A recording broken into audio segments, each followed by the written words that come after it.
You can build a career that looks successful on paper, stable, secure, and comfortable. But the real risk is when you slowly start trading your growth for comfort. I felt very secure, I felt very safe, and I just wanted more. That's Megan Buterbaugh, who was leading a billion-dollar business at DuPont on a path most leaders would never leave. Today, she's actually the president and CEO of Greene Tweed, the 160-year-old manufacturing company whose components operate in some of the world's most demanding environments and where failure is not an option. But the leadership she brings today was actually shaped by a decision most people wouldn't make. It costs you somewhat of that safety net. Ultimately, you're putting a bet on yourself. If you don't have some level of discomfort, you're not growing. In this episode, you'll discover what happens when the safety net disappears, how real pressure forces you to think and lead differently, and why those moments are what ultimately shape great leaders. Until your back is against the wall, you really haven't faced adversity. I'm your host, Ben Fanning. It's time to lead the team. Welcome to Lead the Team, President and CEO of Greene Tweed, Megan Buterbaugh. Hi, Ben. Thanks for having me today. Megan, what was the first moment where you realized this is a completely different level of pressure? Yeah, it's a great question. I think for me, there was a few things. One is that I got really comfortable. I was leading a billion-dollar enterprise for a few years.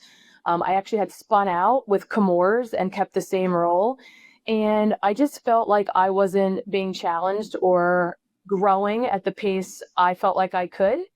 And just decided to kind of, for the first time, really see what was out on the market. And I would say the rest was history from there. So you started at DuPont, the formerly $30 billion company, and then you moved into a much more entrepreneurial environment, and now you're CEO, of course, of Greene Tweed. Most people would have stayed in that first lane back in the DuPont days. What did you see that made you want to walk away from safe? Yeah, I think it's both. I almost felt like I was getting bored. And, I'm a pretty active person, and I think I was comfortable in the role. I felt very secure. I felt very safe. I knew what the plan was for my career there.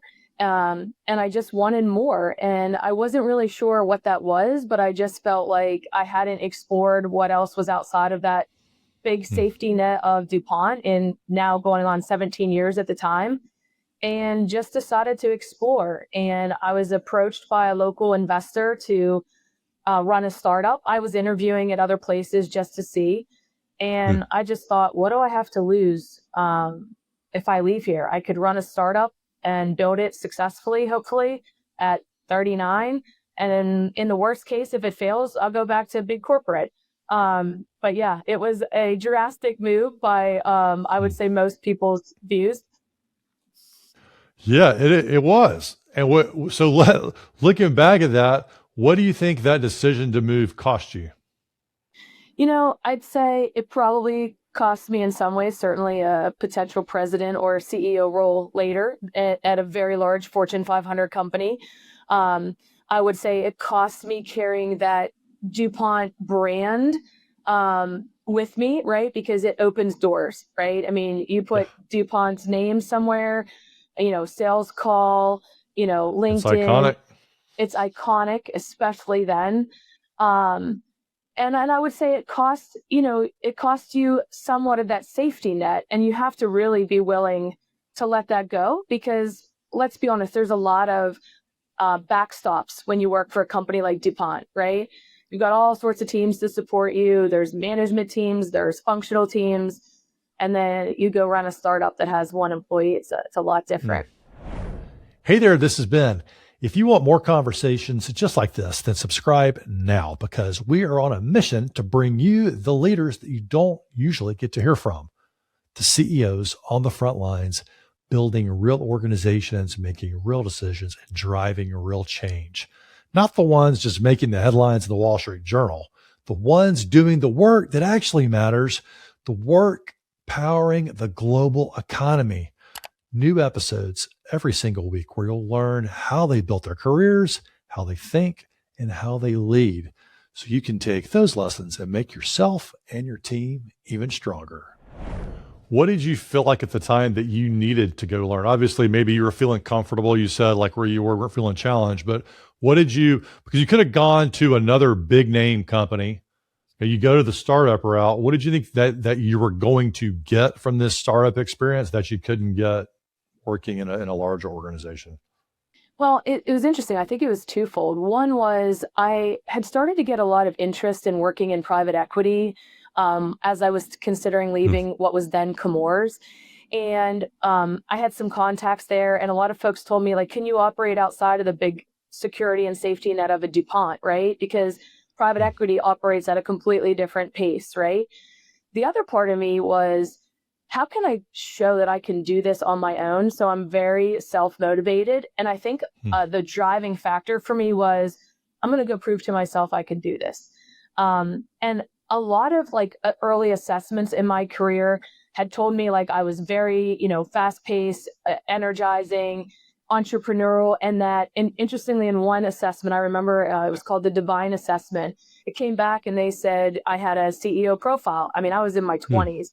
And the comment from the gentleman who did it, the assessment was, you won't last long in DuPont. And I remember Hmm. saying, well, what's that supposed to mean? Because I will last here. I've been very successful. And he says, no, I don't mean that you won't. He says, you won't Hmm. want to be there. And Ah. it was interesting. About 10 years later, I woke up one day and was just like, is this where I want to spend the rest of my career, or do I want to do something different? And it was just Hmm. this ultimate, I have to prove it to myself I could do it. And this opportunity came along with, like you said, staying in big corporate. And I just thought, it gets the chance to run a startup with someone else's money and see what you can do with it. Yeah. And so what was the result when you got over there and started doing your Yeah. thing? And before you get to the very end of what happened, when Yeah. did you notice? So you said you were in your comfort zone at DuPont and you got to this other place and you were out of your comfort zone. What was the first thing that really put you out of your comfort zone? I mean, day one, walking into what was a newly built lab and one PhD nanotechnologist and me, Hmm. and basically an idea. So day one was like almost slap you in the face, you know, what am I doing here, right? Okay. Like, where do you even start? Um, and then kind of your experience kicks in, right? Like, okay, what is the strategy? What is the value proposition we're trying to achieve with this potential? It was a nanotechnology dispersion. And so yeah, I think it hit you right in the face on day one, and was also like super exciting all at the same time. So the Hmm. pressure went up significantly, probably a lot more stress, interestingly enough, than versus running $1 billion company. But at the same time, it was like, I get to build this. I get to make Hmm. the culture I want. I get to, take this to market and sell the value proposition I believe in. Right. So it was just very exciting. Probably some of the best 2 years of my entire career, I would say. And so how did it end? Yeah. That part of Well, the run. yeah, it was very successful. So over the next kind of 2.5 years, we developed a new product, not just one, but two. We had 3 patents in the first 6 months. We went down our first well with a very large oil and gas company in Canada, and it was successful. And I would say kind of the rest was history. We started immediately leveraging that first trial, scaling up, working with a toll manufacturer to manufacturer, build out a sales agent, sales team. And yeah, it was very successful. And quite frankly, I was approached about 2.5 years later by a private equity firm to come work for them, and didn't want to leave the Yeah. baby, so to speak. But I also felt like I had set out to do what I wanted to do with that company, and didn't want to pass up the opportunity to be sitting at an executive level, at a private equity firm at the time. Hmm. So looking back at those 2 years, what was maybe a lesson or two that you picked up from that experience that you think if you hadn't have had it, you might never have learned it? I actually tell my executive team here at Greene Tweed all the time that until your back is against the wall, you really haven't faced adversity. And Hmm. when I say you're back against the wall, I mean, how are you going to make payroll on Friday? right? With enough cash from the startup. I mean, how are you going to fund the next investment when you don't have, again, the DuPont cash flow or the Greene Tweed, balance sheet? You basically don't even have a reputation yet, right? Because you're a brand new company. So how, convincing banks to lend you money, et cetera. So I think, real adversity comes in a crisis, and never waste a good crisis. And while it wasn't a crisis of sorts, your drive to be successful, right, and want to make that work, it really tests your resiliency, your ability to adapt, and quite frankly, your ability to just figure things out, which the engineering background certainly helped with, and make it happen, because there's no one else who's going to do it, right? Wow.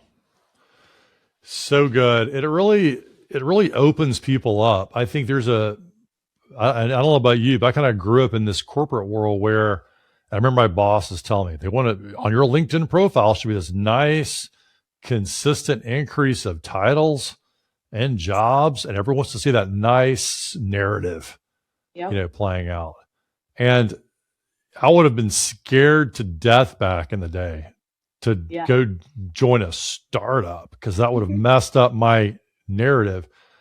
But I really think now, I mean, like you say, you don't really, like, you think you have adversity until you're leading a team where you do need to make payroll and they have families and you're feeling pressure on a different level. And I think there's a level of creativity that can unlock, and maybe a level of confidence when you do get in those positions and you get through them that you can't get with like incremental challenges. 100%. 100%. It sounds like you had to dig deep a few times during that period. I mean, you have to, right? Because you're trying to figure out, you get down the first, let's say successful trial, but you're like, how do I leverage this? I'm just a one person show essentially, right?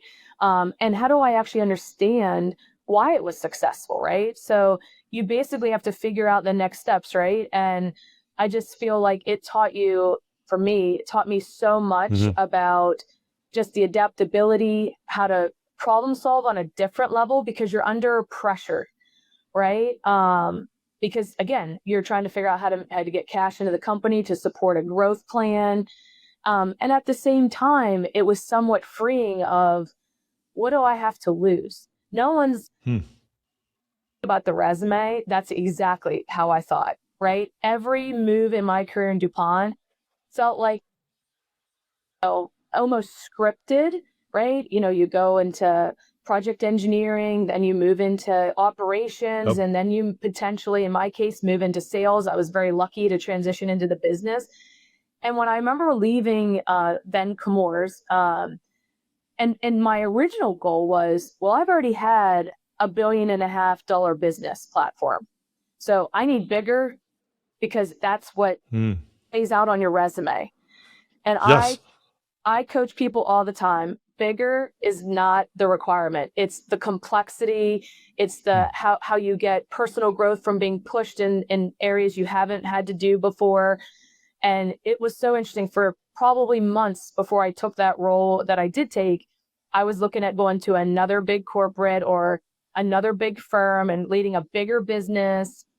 And in the end, I think what I realized was, what am I searching for, right? Like, if I really want eventually to be an executive, what is the skills and capabilities that I need to do? I mean, I had developed, how to run a P&L. I had developed operations, supply chain, but like, what's really going to test your leadership? And that's what led me to take that risk. So what's your advice to executives out there? Take the risk. Would you take a risk? Yeah, I mean, one of my, and I saw you had brought this up on one of your podcasts, but one of my favorite quotes is about, you really only have true growth when you're just uncomfortable, right? So when you feel discomfort, you're really growing. That has literally been one of my quotes since I was younger, is just like, there's a Tory Burch quote that says, if you're not dreaming big enough, you're not growing. And I associate that with, like, if you're not uncomfortable, you're not growing. And so that while I was uncomfortable in a lot of roles, certainly, there's no question, I was really never so uncomfortable as I was leaving Chemours at that time.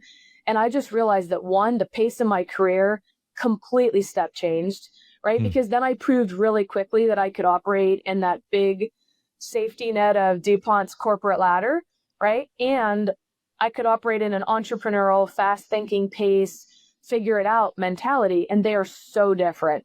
But the power of doing both just completely set my career in a different path. So dealing with the discomfort of growth sounds good, but what do you do to actually deal with it? Like, it's the right thing. You're taking the risk. You're going for it. You're embracing that uncomfortable feeling, but what are you doing inside and outside of work to help you deal with the stress caused by it? Well, I think, at work, I start everything kind of with the foundation of, listening and learning as much as I can, whether it's about the business, the product, the customers, the people, and then I build relationships. And those kind of two things have been the center point of my leadership experience, because I think when you listen and learn, and again, not necessarily that I don't have my own opinions and that I don't want to bring my own views, but understanding kind of where the culture is or comes from or what you're trying to build. And then building those relationships, they're super powerful together, right? And I just feel like that can really unlock getting you comfortable with, what it is you're trying to do and how you can go about doing that. And then for me, it's an immediate, what's my plan? And I start just taking steps quickly, like, don't have to be big steps, but I start taking steps towards whatever it is I want to lay out and achieve. And then I just start moving. I'm a big believer also in moving at an appropriate pace, right? The 80-20 rule. Exactly. Test it out, try it. Yeah. Yeah, I like that, because like, hey, to deal with the stress, I build relationships and I'll listen to others. And it's so the opposite of what a lot of executives do, where it's like, okay, I'm higher. I'm supposed to have all the answers. And then you become more isolated. You have less relationships. You have fewer relationships, and you're just tackling having all this your own. Everybody's coming to you for everything. Absolutely. And you kind of turn that on its head. I think it's a really good lesson in there for a lot of leaders. Now, then then you go from this entrepreneur environment to a company that a lot of people don't know, but y'all are doing some amazing stuff at Greene Tweed. You move into this role in an environment where, failure is not an option. Correct. And what do you remember the first big decision you had to make at Greene Tweed and what it was like? And you kind of realized, hey, this is the real deal over here at Greene Tweed. Yeah, I think, honestly, the first thing you realize stepping into any CEO role is that ultimately you're accountable, right? And well, yes, I could argue I was CEO or president of a startup. It's a whole different ball game when you're inheriting a fourth generation, 165-year-old company who's clearly been successful. And how do you not screw that up, right? But even more so is, how do you prepare it for the next 100 years? And that was, what they asked me to do when I got here was, develop the roadmap for growth for the next 100 years. And I think you're like, on day one, I got to have this for you. Well, right. And so interestingly enough, like literally actually before day one, I had a call with the chairman and my new CFO, who was here, new to me. And the discussion was, hey, we're likely going to put in a massive digital transformation. Are you on board? And I was like, okay, what system are we running? What transformation? When is it going to need to happen? And how much is it going to cost us? And, we needed to move. So we were on SAP. Everybody knows, that you got to move at some point to SAP S/4HANA or deal with the potential different support from the company. And so we not just made the decision to go to SAP S/4HANA, but we did a bolt-on brand new engineering platform, because everything we do is an engineered custom design. And we integrated with Salesforce and 27 auxiliary systems with a big bang go live last April. But that decision was huge investment for the company. I knew yet nothing about the people, the culture. Are we ready? How's our business processes? What's the implication of not doing it? I had been through multiple transitions of IT systems in the past, but this was a whole new level. So to have that decision on kind of day one, combined with, oh, by the way, we think we want to invest in Korea. And the capital expense for both of those was very large for the company. Probably spent more capital in that first year than we had in a very long time. Was a lot, right? And how do you make sure that those are the right decisions when you don't have the experience yet to make that call? But I'm sure we'll get to this. You have to trust your teams, right? And also trust but validate and make sure you're comfortable with that decision. But you also, and I'm a big believer, you can move fast. So it was an interesting start to the year. Good grief. That was right when you got there. He's yes. like, yeah. In the start of a semiconductor downturn. It was a fantastic first few months. Well, they must have really believed in you, which is great. Oh, you got this. Wow. So many questions come to mind on that. The first thing is, so you came in and you were going to place all these big bets, the company, on all these different technologies. Yeah. And it's just not, and your business, and maybe you can give us a little bit more on that, but I know it's very technical. And you just cannot know all the details. So you're literally managing all these really technical products that you can't know all the details on because you just got there. And you don't know all these systems. You might have used them in different companies, but these are all being customized. And so I'm wondering, what did you do? Like, what were the conversations you were having initially with the teams? Because I'm thinking about our listeners could really benefit when they're in a situation and they're leading a team and they don't know all the details, but they've got to provide this leadership. Yeah, I mean, I believe in asking a lot of good critical thinking questions. And, trying to get that team, whether that's related to the digital transformation or related to the business investment in Korea for a new semiconductor manufacturing, is asking them the right questions, right? So one, get educated on the stuff you can as fast as possible. So, overview of the business strategies, overview of the markets, and then why do we need to do this? And then asking, why do we need to do it now? What's the trade-offs if we don't do it? What's the ramifications if we don't do it? What's the benefits if we do? And really just, walking through those business cases and asking the right questions will help you learn as much as you can in those situations, right? Because I didn't have the luxury of time to make what you believe is the best decision, right? And then thinking about ways to mitigate, right? Things that may not go as planned, right? So whether that's in our digital transformation, that was bringing in outside, consultants, of course, to do the work, but also bringing in an outside program manager to help run the integration of all those systems. Not that our teams couldn't, but they needed to be focused on, our business process mapping. How are we going to make a plan to go live? What are the systems that, we need to replace? What benefits do we get from that? But I think just, again, asking questions, critical thinking questions, building those relationships, who really understands the details of it, and then probing with them, right? And then, quite frankly, hopefully that, you have those really tough discussions, that the best outcome comes out in those variety of perspectives in the room. I'm a big believer in a healthy tension all the time, right? Because I think it drives the best outcomes and solutions. And so I brought that pretty fast, maybe made some people uncomfortable, but, I love a healthy tension. Like, tell me why we need to do this. You sell it to me almost. So it sounds like you were given a little bit of the 5 whys to bring in a little Six Sigma, where you just yes, absolutely keep going down. So she kind of, like when I hear you describe it, you sound like it's like an engineer. Like, I'm going to understand this at a very grassroots level. I'm curious, what were these meetings like? Would you bring in, okay, maybe it's like the Korea decision. Okay, we're bringing in all these people. Like, how many people would be in these meetings? And were you just kind of sitting or standing in there and you was like a conversation, or were you just slinging questions out one after another until you understood it? How did it play out?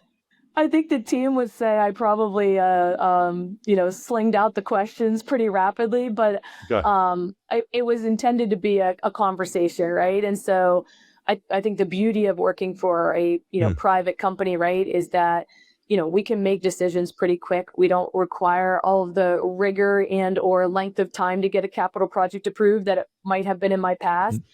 But I also treat it as I'm spending my money, right? And so would I put my money in this investment? So pretty small team, the executive team, our GM, some folks involved in the semiconductor business, and then having a conversation about why Korea, why now, how much capacity do we really need? What about the existing plants? And you're to your point, I am Six Sigma Black Belt trained. It is about the 5 whys. Me too. Right? Yes, I'm sure. It's been a while though. I'm sure you had it. Yeah, me too. At Honeywell, just like Yes. DuPont for me. Yep. But I think it's just a matter of, you're testing the team, right? And I'll be honest with you, part of my leadership style is to do that, right? Is to probe and ask those questions so that next time they think about them in advance, right? Because that's ultimately what you're trying to do, is how do I get them to think about all these things? Because they may not have had the experience of building a capital project, which I had, starting a capital project, which I had, right? How do you get them to think through that when you're not in the room, right? Is really what you're ultimately trying to do. So you need to really create, as a leader, you need to create experience for them that they'll remember. Not in like a traumatic way, but you need to be able to say, this is what 5Y looks like. You're going to experience it today. It's not going to be your favorite thing because you haven't been through it before. Yeah. And a little bit like going to the dentist the first time. Now I'm curious from your standpoint, this is kind of moving into the next phase of this. Let's say your team is like 100%, like this is the right thing to do. They'd obviously been working at this company, a lot of them for a long time, and they're like, we're going to do this, but maybe you're not so comfortable yet. What do you do in those situations where it's a big decision? The team is like, Megan, this is the right thing to do. We've been looking at this for 6 months. You just got here. Do you feel like if you're 80% okay with it, you go, or do you need to wait for the 100% feeling that they're good? Or like, I'm thinking about trusting your team who's been there versus your own level of comfort and making these big decisions. How comfortable do you need to be? It's a great question. I think it depends on the level of the decision, right? So if in this case, let's just take Korea, large investment, greenfield plant in a new operating country for us. I needed to get comfortable. And I usually go back to where I start. Again, Six Sigma trained, engineering background is data and facts. So, what are the data and facts support in terms of the business case?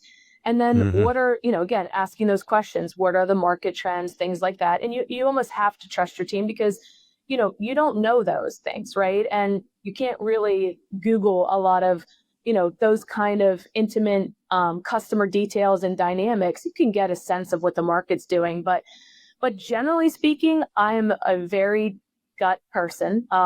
Most people would tell you that. I do operate off my gut a lot, but that comes from starting with data and facts to get me to that place. And if we're at an 80-20, I like to move pretty fast.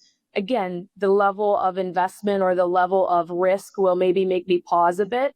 But if it's something that you can reverse or change or adapt to, I definitely follow the 80-20 rule. But I think it just depends on that kind of investment and how much data I have to get me to that 80-20 and how comfortable I am. And I think it also depends on, again, at that time, I didn't have the experience of how successful was these teams' decisions of the past. Whereas now, right, I have, and again, I've rebuilt some of that team here. I have a lot of trust in my team. I have great relationships with them. And so if somebody brought me Korea today, I probably have a lot less questions than I did 3.5 years ago. Because, I built the team. I have really a strong team in place. They know exactly what we're doing in terms of our vision and strategy. So it's different, right, than it was 3.5 years ago. Yeah, I'm thinking about you came in early, you started having these meetings, you're asking a lot of questions and whys. You're kind of demonstrating what I sense was a cultural shift for the organization in terms of how we're approaching these things. Do you remember the time, or when you noticed that you were doing these things with your team of executives, and then you noticed it happening in parts of the organization where clearly the people you had worked with are now implementing this kind of rigor, and it's like trickling down and across into other parts of the organization. Do you remember that time you Yeah, saw and it popped up? I would say it's actually been fairly recent. We could talk a little bit about the culture of Green Tweed, but what I would say is, it took me about 2 years to rebuild the executive team here. And, we brought in some new directors as well, the kind of next layer down. And I think it took, setting a really clear vision and strategy, and then a clear, I call them almost the cultural expectations. Hmm. Which for me is about, personal accountability, right? Commitment, validating and embracing other people's perspectives, and this whole, concept of a healthy tension, right? Good outcomes come from pushing each other and testing each other and challenging each other in a respectful, productive way. So I would say once that happened the last year, I think it's really, been a cultural Hmm. evolution for us at Green Tweed. While we're preserving the amazing cultural aspects that we did have, we've been evolving with a greater sense of urgency, a greater sense of accountability, a greater, push and drive for passion, that passion for results. Hmm. And I'd say we're starting to see that flow through the organization at a When pace it, that we how can did you finally see it see and pop feel. up? How did you see it pop up there? Like, ah, there it is. That's what I've been looking for.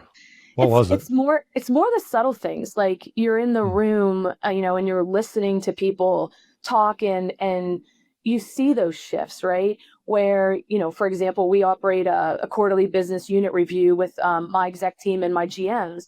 And you see it in the room where, maybe one GM who used to kind of maybe be quiet and focus on his business is now speaking up and asking questions about another business, right? So it's putting on your Hmm. green tweed hat, your leadership hat, right? And trying to get the best outcome in the room versus I'm just putting on my CEO hat or my CFO hat or my GM hat, and starting to see that correlation, if you will, at the executive level and Hmm. then down, for them to feel as though it's okay to challenge, right, each other in a productive way and come out with maybe a better outcome, right? I really thrive on this continuous improvement. Probably comes back from the Six Sigma days, but probably also just my early engineering days of like, I want to improve every single day. So how do you do that every day? Get better Hmm. by Do you challenging status quo, right? do you believe, based on your experience and what you've seen within your group, the most effective way, and obviously there are a lot of levers you could pull, but the most effective way that you drive that kind of culture and behavior change in an organization, is it by you demonstrating it? Is it by a training program? Is it by talking about it? Like, what have you found to be the most effective? Yeah, it's a fascinating question because, when I came to Green Tweed, I was very well known as a change agent, right? You have a problem, you want it fixed, put Megan in the business, right? People followed me, right? People followed me from company to company. And so I get to Hmm. Green Tweed and I almost just expect that to happen. And it doesn't right away. And I think what I recognized was one, the different cultural norms and expectations are really different in a family owned business versus private equity versus corporate versus startup. Hmm. But also that, how do you adapt to that? You don't want to change I never wanted to change the core of what makes Green Tweed great. But I also wanted to challenge them to think about how good they could be if we focused on that continuous growth mindset, which interestingly was one of the core guiding principles when I got here, but I didn't feel like the teams lived it, right? Hmm. And so for me, I started out by thinking that, I'm going to set the tone at the top. I'm going to, you know, uh, ensure that people are operating with that personal accountability, that they're operating with that drive for results, that passion for commitment in the company, that authenticity, right? That transparency. And then that should just get people on the same Hmm. page. And Hmm. I think what I found was that wasn't just the case here. It was much more difficult.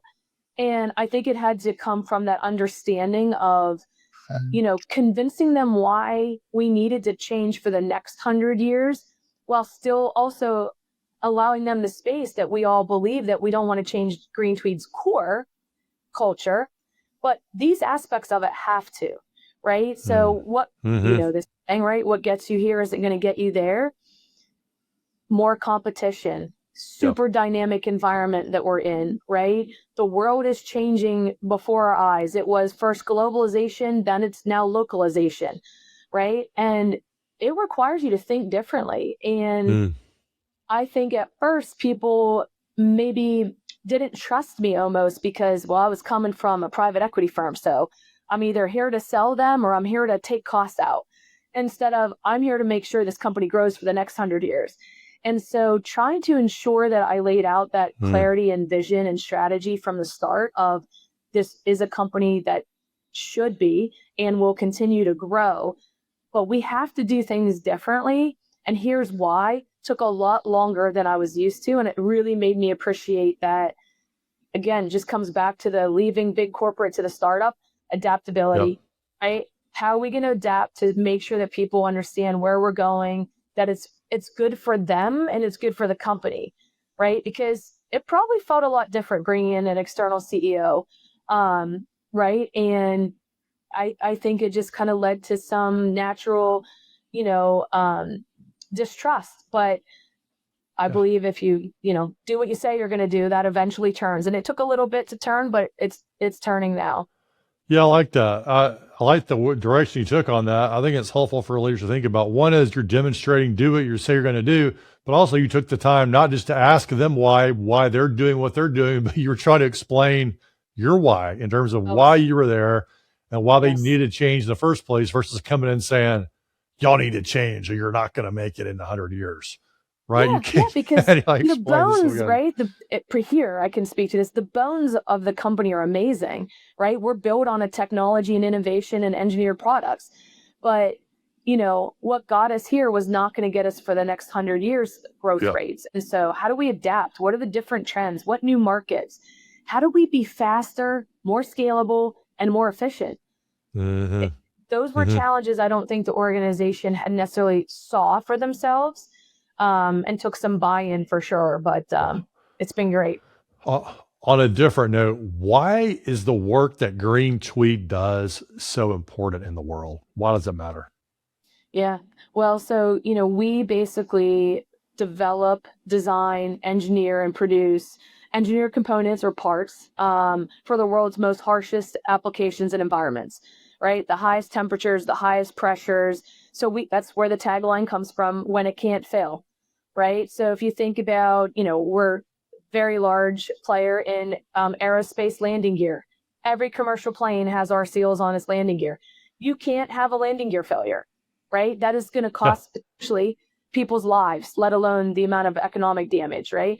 And so all of our applications are really about really long, high performance, durability, whether it's sealing solutions or whether it's our composite business, electrical connectors. They're in these super harsh applications and they need to last and be reliable. And ultimately, they need to have the highest quality, right? So it's just a different world, than where I come from, which is making the chemicals or the materials that get converted into those. Right, I was kind of one step upstream. You are Mm-hmm. now producing essentially that final engineer component that's going to be used in its form, and it needs to be perfect, so to speak. What are your staff meetings like talking about that? I mean, very few people have that situation. Well, look, y'all, we 0% defects is what we have to do. The pressure, and when you find a mistake, you have to go back. I mean, it can be catastrophic. So Yes. how do you talk about it to people? Well, it's interesting. I mean, we always talk about, what is our mission, right? To deliver the highest quality products on time in the industries we serve. And so, one thing we can never sacrifice is quality, right? So if it's cost us more, if it takes more time, if it's making sure that, design element is exactly on point, that's what we have to do, right? Because ultimately the highest quality is what matters. So that can never be sacrificed. I remember in a recent conversation, we were discussing, almost speed of getting products out the door, right? Which obviously we want to improve. And somebody in the room said, well, but then we have competing KPIs, right? How do you get Uh-oh. speed? Well, is a great question, right? How do Yeah. you get speed if you still need this quality? And the point is they're not competing KPIs, right? It's our job to figure out how to deliver those products faster and more efficient, right, to our customers without ever sacrificing quality. And so that's just another, I call it another engineering problem to figure out, right? But it's interesting, the dialogue, right? At times that, you have to kind of constantly just reinforce it's not, and our COO, says it's not an or, it's an and, right? And I think that's a great way to frame it up. It's how do you deliver speed and quality? How do you deliver cost savings and quality? Because you're never going to give up quality, because you wouldn't survive in the industries we're in. There's just no way, right? And we've built a reputation of being high quality. Yeah, you want zero press. You don't want to be anywhere, right? It's like Exactly. we're doing our job. We want everybody happy and Yes. safe. And that means we're doing what we need to do. Exactly. It's Every just so day. specialized. Well, Megan, this has been a fun one. And so I'd like to kind of bring it full circle. Yeah. So someone listening today is thinking about reinventing themselves. And I was thinking about inventing, but also see it for you. We talked about it being like a growth pattern, or not a pattern, but like a growth trajectory. But also, I feel like you've kind of reinvented yourself as like DuPont, startup executive, and now executive at Greene Tweed, which is sort of a step away from DuPont, downstream. Yeah. But what's your advice to leaders who might be thinking about reinventing themselves, but they're concerned about the cost of their reputation, the cost of their benefits, the cost of their family, right? The cost of their corporate identity, the cost of their LinkedIn profile looking good. What's your advice to them looking back and connecting the dots from your own career? Yeah, I mean, I think it all comes back to, if you're not uncomfortable, right? If you don't have some level of discomfort, you're not growing. And so I think ultimately you have to ask yourself is, what is it that you want to be, right? Not everybody wants to be a CEO, understandably so. But if you want to challenge yourself in your professional career, which I would also argue challenges yourself in your personal life, right? In the same ways of teaching you resiliency and adversity, adaptability, etc., is be uncomfortable. And, I really look at it as, what do I have to lose? Now, that also takes a very high level of confidence in yourself, right? And so some people, I sometimes talk about, there's been a few times in my career I felt like I had to fake it till I made it. That's okay too, but figure out how you make it. Because ultimately you're putting a bet on yourself. And I would have rather, looking back, I'd rather had bet on myself than let somebody else make those decisions or choices for me, or waited for them to come. They would have come. I'd probably be in a similar spot, but maybe 10 years later, if I'd stayed in DuPont or Chemours, right? But I think, for me, it was, how do I take control of my own career? How do I bet on myself? And I think if you just get a little bit uncomfortable, you're going to have a lot of personal growth. Well, Megan, thanks for joining us on Lead the Team. Thank you so much, Ben. It was great to meet you today.